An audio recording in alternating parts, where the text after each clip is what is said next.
The morning mist clung to Haven Prime like a gentle embrace, wrapping around the silver domes of the agricultural research station where Melody Chen had spent the last 3 years of her life. She pressed her palm against the cool glass of the observation deck, watching the twin suns rise over fields of hybrid wheat that shouldn't have been able to grow in alien soil, but somehow did thanks to her tireless work with native plant compounds. At 25, Melody possessed the kind of quiet determination that made flowers bloom in impossible places. Her dark hair was always escaping from its practical bun, and her clothes perpetually carried the scent of earth and growing things. The other colonists thought she was too gentle for frontier life, but Melody knew better. Gentleness, she had learned, was often the strongest force in the universe. The storm warning came through the CUM system just as she was preparing to check on her experimental greenhouse. Static crackled across the speakers, followed by the urgent voice of Haven Prime's communications officer. All personnel to emergency stations. Cosmic storm approaching from the astral quadrant. Estimated impact in 6 hours? This is not a drill. Melody's heart quickened. Cosmic storms from the astral quadrant meant only one thing. The dragon warriors of the Astral Empire were fighting again, their battles creating ripples through space itself that could devastate entire solar systems. The Empire had been humanity's enemy for over 2 centuries, ever since first contact had gone catastrophically wrong. She gathered her emergency supplies and headed for the reinforced underground bunkers. But something made her pause at the edge of the settlement. The sky had taken on an ominous purple hue, and streaks of silver lightning danced between the clouds. That was when she saw it, a streak of crimson fire falling from the heavens like a dying star. The crash shook the ground beneath her feet. Against every protocol she'd ever learned, Melody found herself running toward the impact site instead of away from it. Her medical training kicked in automatically. Someone or something was hurt, and her conscience wouldn't let her hide in safety while a living being suffered. The crater was still smoking when she reached it, the air shimmering with residual energy from whatever had fallen. At the center lay something that made her breath catch in her throat, a dragon warrior. His magnificent crimson scales dulled with pain, and his golden wings crumpled beneath him. Even unconscious and broken, he radiated a power that made the air around him hum with potential. Melody had never seen one of the Astral Empire's legendary warriors up close. He was nothing like the monsters from human propaganda. His face, though alien, held a nobility that spoke of ancient honor and profound sadness. Intricate silver markings traced patterns across his scales, and she could see the rise and fall of his chest growing weaker with each passing moment. She should have reported the crash, should have called for backup, should have followed every rule about contact with hostile alien forces. Instead, she knelt beside him and began to assess his injuries with the same gentle care she showed her plants. The dragon's eyes fluttered open, revealing irises like molten gold.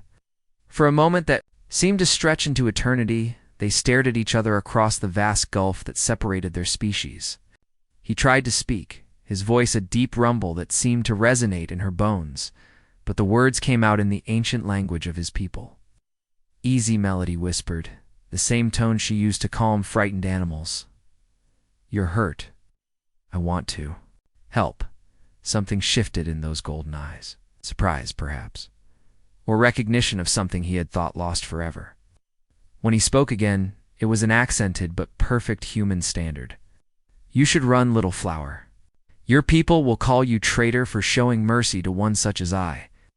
"Let them," Melody replied, already reaching for her emergency medical kit. "I'm not going to let anyone die on my watch, no matter what species they are." The dragon warriors. Name was Draken Valeth, and he had been fighting in the cosmic battle that created the storm when enemy fire brought him down.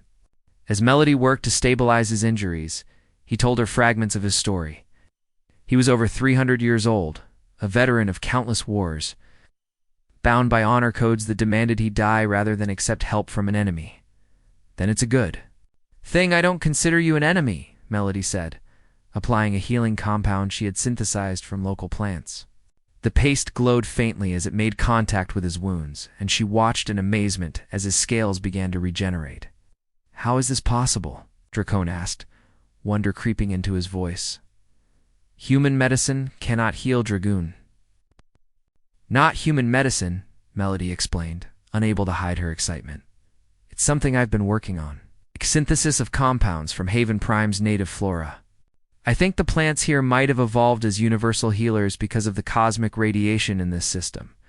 For the first time in centuries, Dracon smiled. It transformed his entire face, revealing the being he had been before. War hardened his heart. You are remarkable, Melody Chen. Your name will be spoken with honor in the halls of my ancestors. As night fell over Haven Prime, Melody made a decision that would change the course of two civilizations. She couldn't move Draken to the medical facility without exposing him to human authorities who would see him as nothing more than an enemy to be destroyed or studied.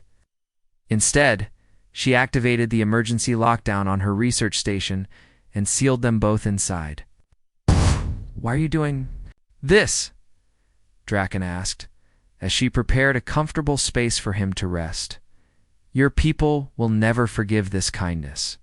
Melody looked at him, this ancient warrior who had traveled across the stars only to find compassion in the last place he expected it. Because sometimes one act of kindness is worth more than 1,000 acts of war. Because I believe that understanding is always possible even between the most unlikely allies. And because she hesitated, feeling heat rise in her cheeks. Because I think you're worth saving. The cosmic storm raged outside their sanctuary, but inside, something infinitely more powerful was beginning to bloom. As Melody tended to his wounds, and Draken shared stories of distant worlds, neither of them realized they were falling in love with their supposed enemy. Hours passed like minutes. They talked about everything and nothing, her work with plants, his battles among the stars, their dreams for a future neither had dared imagine. When Draken's fever broke near dawn, he reached out with one clawed hand to gently touch her face. In all my centuries, he whispered, I have never known such kindness. You have given me something I thought lost forever, hope. He leaned into his touch, marveling at how right it felt. Then maybe that's enough to start changing everything. Outside, the first search parties were already mobilizing. Captain Nova Sterling, Melody's childhood friend and leader of Haven Prime's defense force, had noticed her absence during the storm count. Soon, they would discover what she had done. Soon, the weight of two civilizations' hatred would fall upon them both. But for now, in the quiet sanctuary of her research station, a human botanist and a dragon warrior held each other's gaze and dared to believe that love might be stronger than the darkness between stars. The first spark of a romance.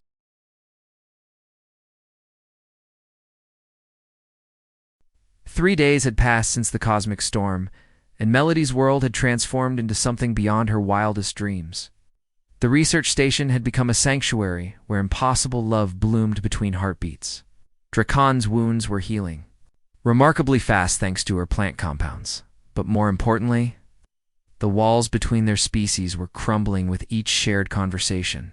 Tell me about your homeworld, Melody asked as she changed his bandages. Psst, her fingers brushed against his scales, and she marveled at how warm they felt, like sunlight captured in living gemstones. Draken's golden eyes grew distant. Ithamor is a world of floating cities and crystal spires that sing in the cosmic winds.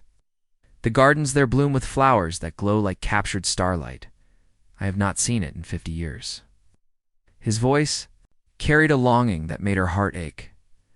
Why so long? She asked gently. Because I am bound by the warrior's oath.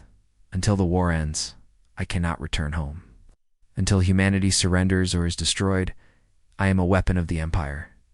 Nothing more. He turned those magnificent eyes to her, or at least I was.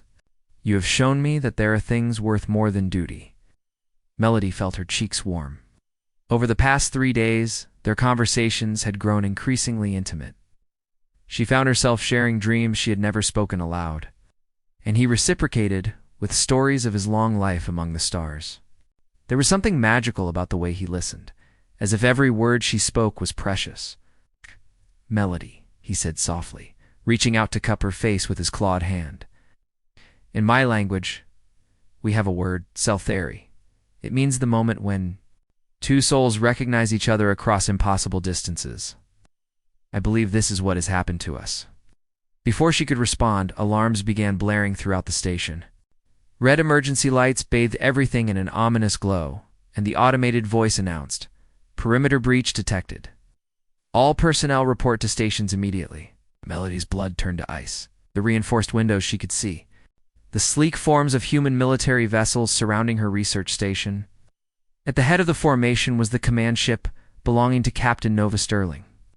Her oldest friend, and the one person who might understand what she had done. "They have found us," Draken said, struggling to his feet, despite his injuries. "You must go to them. Tell them I forced you to help me. They will show you mercy." "Absolutely not," Melody replied fiercely. "I won't let them hurt you, and I won't lie about what we've shared." The communication system crackled to life, and Nova's familiar voice filled the station. "Melody, this is Captain Sterling. We know you're in there, and we know you're not alone. Come out slowly with your hands visible, and no harm will come to you." Melody looked at Draken, seeing her own determination reflected in his golden eyes. "Together?" she asked. "Together," he confirmed. They walked to the station's main entrance, hand in hand, a human botanist and a dragon warrior united against two civilizations that would see their love as impossible. As the airlock cycled open, Melody saw Nova waiting with a full squad of armed soldiers, their weapons trained on Draken. Nova's face was a mask of professional control, but Melody could see the hurt in her friend's eyes. They had grown up together on Haven Prime, dreaming of exploring the stars. Nova had chosen the military path while Melody pursued science, but their friendship had remained strong until this moment. "Stand down, Melody," Nova said quietly. "Step away from the hostile." "His name is Draken Valeth," Melody replied, "not moving from his side, and he's not hostile. He's wounded and under my protection." "Your protection?" Nova's voice cracked slightly. "Melody, that thing is a dragon warrior. Do you have any idea how many of our people his kind has killed? Do you have any idea how many of his people we've killed?" Melody shot back. "This war has gone on for 2 centuries, Nova. When does it end? When does someone finally choose compassion over conflict?" Draken stepped forward, his massive frame radiating dignity despite his injuries. "Captain Sterling, I know you see me as your enemy. By the laws of both our peoples, I should be. But your friend has shown me that there is another way. She has given me hope that our species might find peace instead of perpetual war." "Pretty words from a killer," Nova said, but her weapon lowered slightly. "I am indeed a killer," Draken admitted. "I have taken lives in service to my empire, just as you have taken lives in service to yours. But I have never killed without reason, and I have never taken pleasure in death. Your friend has reminded me that there is more to existence than duty and honor. She has shown me love." The words hung in the air like a challenge to everything both sides believed about their eternal enemies. Nova soldiers shifted uncomfortably, their weapons wavering as they processed this impossible confession. "You're in love with her?" Nova asked, disbelief evident in her voice. "I am," Draken said simply. "Is she with me?" Though she risks everything by admitting it. Nova turned to Melody, searching her friend's face for any sign of deception or coercion. What she found instead was a radiance that transformed Melody's features, a joy so pure it was impossible to deny. "It's true," Melody whispered. "Nova, I know how it sounds. I know how impossible it seems. But love doesn't care about politics or species or centuries of war. It just is." Before Nova could respond, the sky above them erupted in silver fire. Massive ships materialized from hyperspace, their hulls bearing the elegant script of the Astral Empire. At their head was a vessel of breathtaking beauty, its crystalline spires catching and reflecting the light of Haven Prime's twin suns. Empress Dracon breathed, his voice mixing awe and dread. "Seraphine has come herself." The lead ship's communication array hummed to life, and a voice of terrible beauty filled the air. Empress Seraphine of the Astral Empire spoke in her native tongue, her words like music made of starlight and sorrow. Then she switched to human standard, her accent lending even more ethereal quality to her speech. Draken Valeth, warrior of my court, you have been missing for 3 rotations.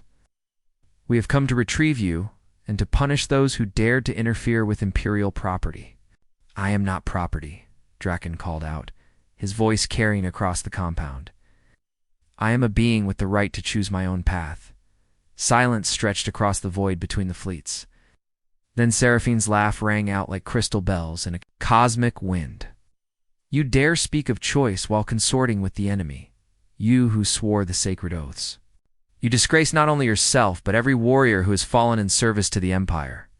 I disgrace nothing, Draken replied. I have found something worth more than empire, more than war, more than the hollow glory of endless conflict. I have found love. The human and dragon fleets faced each other across the void, weapons charging, shields rising, the familiar dance of war beginning once again. But this time something was different. At the center of it all stood 2 beings, whose impossible love had become a bridge neither side could ignore.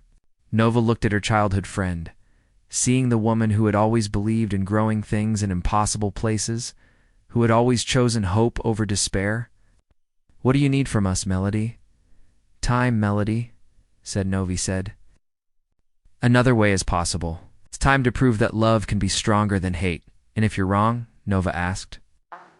If this destroys us all? Melody looked at Draken, seeing her own determination reflected in his golden eyes. Then at least we'll have tried to plant seeds of peace instead of harvesting endless war.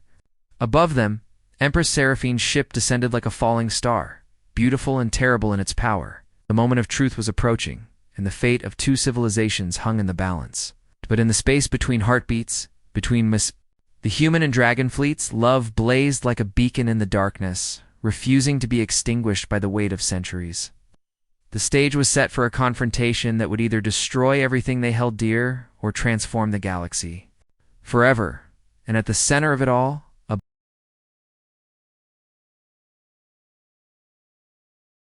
the crystalline ship of Empress Seraphine touched down with the grace of a dancer and the authority of a goddess. As the boarding ramp descended, Melody found herself holding her breath.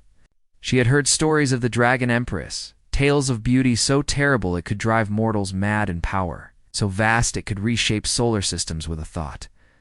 The reality was both more and less than she had expected. Seraphine emerged like living starlight given form. Her scales shimmered with an opalescent beauty that seemed to contain entire nebulae, and her wings were gossamer membranes that caught and refracted light into impossible colors.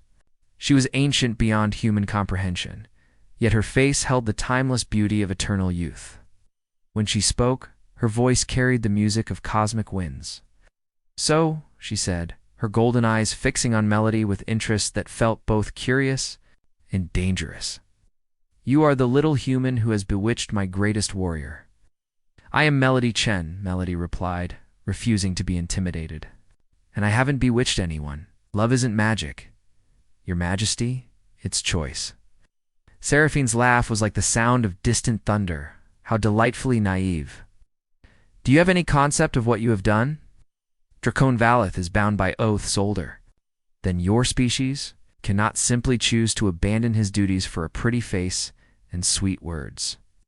Watch me, Draken said, stepping forward to place himself between Melody and his empress. I renounce my oaths. I renounce my rank. I choose love over duty, hope over despair, and growth over destruction. The words hit the assembled dragons like a physical blow. Several of Seraphine's honor guard actually staggered, their ancient minds struggling to process such heresy. In 3,000 years of empire, no warrior had ever voluntarily broken the sacred oaths. You would doom yourself to exile, their voice now, carrying genuine curiosity rather than imperial authority. You would abandon everything you have ever known for a creature whose lifespan is but a blink compared to yours. I would, Draken said simply, because she has shown me what I had forgotten in centuries of war. She has reminded me that we were once a people of gardens and music, of art and philosophy. We became warriors to protect what we loved, but somewhere along the way, we forgot what that was. Nova had been watching this exchange with growing amazement. As a military officer, she understood duty and honor, but she also understood sacrifice. What she was witnessing was the greatest sacrifice she had ever seen, a being willingly giving up immortality and power for love. There has to be another way, she said suddenly, drawing surprised looks from both fleets. We've been fighting this war for 2 centuries. Millions have died on both sides. Maybe it's time to try something different. And what would you suggest, human? Seraphine asked, turning her attention to Nova with interest. A treaty, Nova said, her mind racing. Not just a ceasefire, but a genuine alliance. Our peoples have been so focused on our differences that we've ignored our similarities. We both value honor, courage, and protection of our families. We both have technologies the other needs. Humanity's adaptability combined with dragon wisdom could benefit the entire galaxy. Treaties have been tried before, Seraphine replied. They always fail when fundamental differences cannot be reconciled. But this is different, Melody interjected, because now you have proof that those differences aren't fundamental. Draken and I have found common ground that transcends species. If we can do it, others can too. Seraphine studied them both for a long moment. When she spoke again, her voice held a note of something that might have been hope. You truly believe this could work? I believe love is the most powerful force in the universe, Melody said. I've seen it make flowers bloom in alien soil. I've seen it heal wounds that should have been fatal.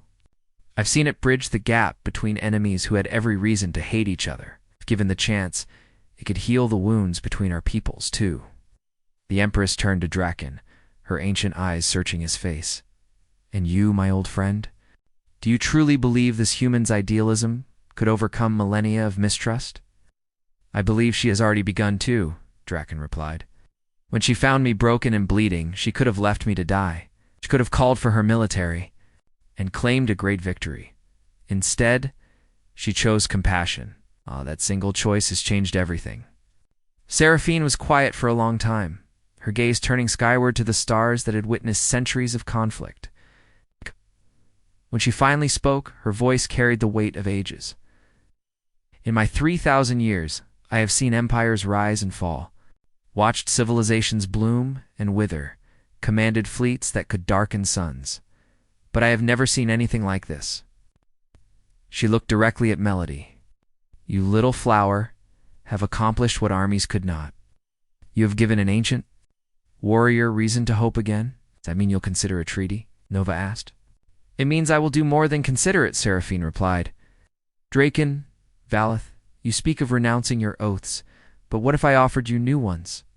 What if I made you my official ambassador to humanity, charged with forging the alliance you both believe possible? Draken's eyes widened in amazement. You would trust me with such responsibility after I have defied you? You have not defied me, Seraphine said with a smile that transformed her terrible beauty into something warm and maternal. You have reminded me why we became an empire in the first place, to protect and nurture life, not to destroy it endlessly. Turn to Nova. Captain Sterling, would your government be willing to receive a dragon ambassador? I think after today they'd be crazy not to, Nova replied with a grin, especially if it means ending a war that's cost us all so much. It was to Melody that Seraphine directed her final question. And you, little gardener? Are you prepared for the consequences of your kindness? To be the bridge between 2 worlds, the living symbol of what peace between our peoples could become? Melody looked around at the assembled fleets, at the faces of humans and dragons who had come here expecting war and were instead witnessing the first tender shoots of peace. She thought of her greenhouse, of the plants that shouldn't have been able to grow in alien soil, but did anyway, when given love and care.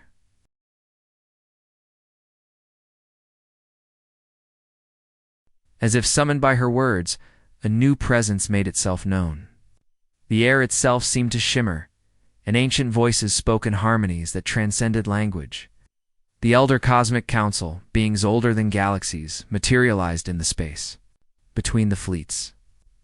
We have watched this union with great interest, they said, their words resonating in the minds of all present.